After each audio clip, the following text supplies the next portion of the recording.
Over the last 10 years, I've spoken to thousands of individual investors about their investments and financial plans while working at PWL Capital, and I've interviewed some of the smartest people in finance, economics, and psychology on the Rational Reminder podcast. The lessons I've learned from those experiences are hard to condense down into a single video, but I'm going to do my best.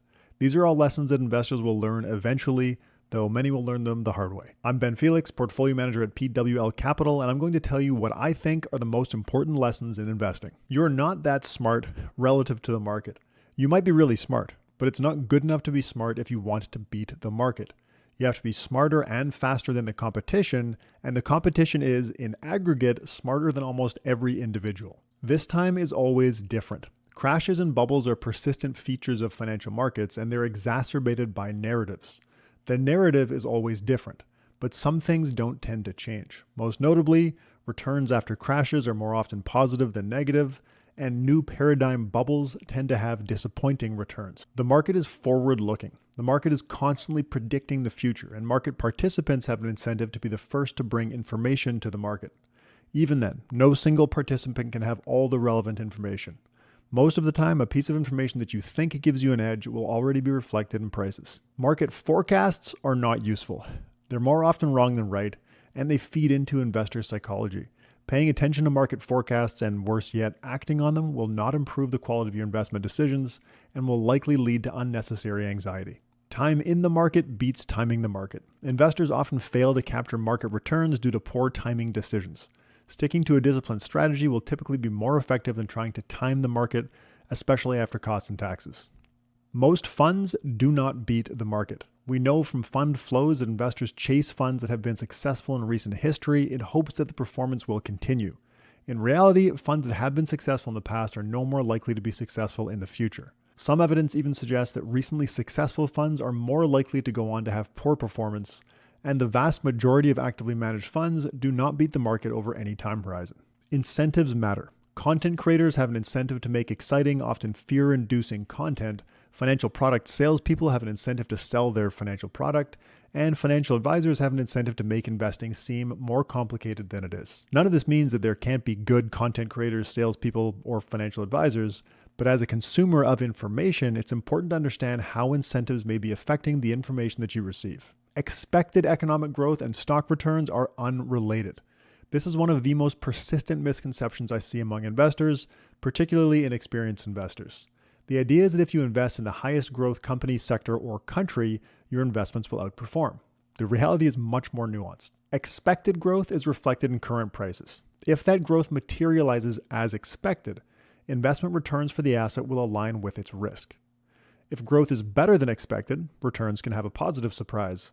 If it's worse, a negative surprise. The result is a somewhat random relationship. Good portfolio management does not make up for bad financial planning. Investing is a means to meeting financial goals, but investment returns are not a financial plan. A good portfolio won't tell you how much to save, how much insurance to buy, how to reduce your taxes, or how to structure your estate. Risk and expected returns are positively related. This is important for two reasons. If you want to earn higher expected returns, you need to be willing to take more risk.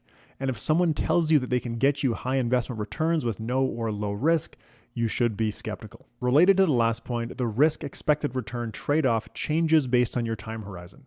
Due to stock returns being somewhat mean reverting, stocks are a little bit less risky at long horizons, and due to inflation being persistent, safe assets like bonds and cash can be risky at long horizons. Fees and taxes matter. Lower fees are one of the best predictors of future fund performance, but fees are only part of the story. More active strategies tend to be less tax efficient. When the tax costs of active management are considered, even fewer funds outperform. Complexity and costs are positively related. More complex financial products tend to have higher fees and costs, and evidence suggests that complexity makes investors worse off rather than better.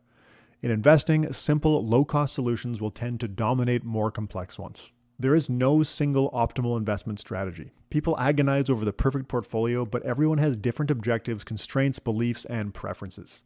Two people can have different portfolios, with both being optimal for the respective situations. Yes, even dividend investors. The best investment strategy for you is the one that you can stick with. Sticking with an investment strategy through bad times is a requirement of capturing its benefits, but it's one of the hardest things for investors to do. Most investors underperform the funds that they invest in, and increasingly so with more volatile funds. There's no such thing as a passive investment. There's a spectrum of how passive or active a strategy is, but nothing is truly passive. Since every investment is active on some level, it's important to understand which active decisions you're making and why. Increased wealth does not give you access to market-beating investments. The supposed benefits of investments marketed to wealthy investors like hedge funds, private equity, and private credit are likely more fairy tale than reality. They typically come with high costs, they're opaque, and their economic benefits are not well supported. Diversification is still the only free lunch in investing. Diversification has been called the only free lunch in investing for decades because it offers the rare opportunity to reduce risk measured by return variance without reducing expected returns. Investments should be evaluated on process, not outcome. People can get lucky or unlucky with an investment outcome, especially in the short run. To avoid chasing recent returns, it's important to understand why an investment was made and what its expected outcome looks like. Probably the most important lesson is that investing has been solved. Nobody fails to meet their goals because they didn't have tail risk insurance or structured products in their portfolio. For most people, investing in a portfolio of low-cost, total market index funds is good enough, even if it's not perfect. The good news is that many, though not all, of these lessons can be acted on by simply investing in low-cost total market index funds. The problem is that a lot of these lessons are related to why it can be hard to keep your head down and stick to a strategy, even a simple one. Successful investing is simple, but it's not easy. The one lesson that index funds are not the answer to is that good portfolio management does not make up for bad financial planning. You can't buy an index fund and automatically have your long-term goals mapped out, quantified, and acted on with a plan that incorporates tax and estate planning. If you want more color commentary on these lessons, we discuss them at length in episode 299 of the Rational Reminder podcast. Thanks for watching. I'm Ben Felix, portfolio manager at PWL Capital. Did I miss any lessons that are important to you? Tell me about them in the comments.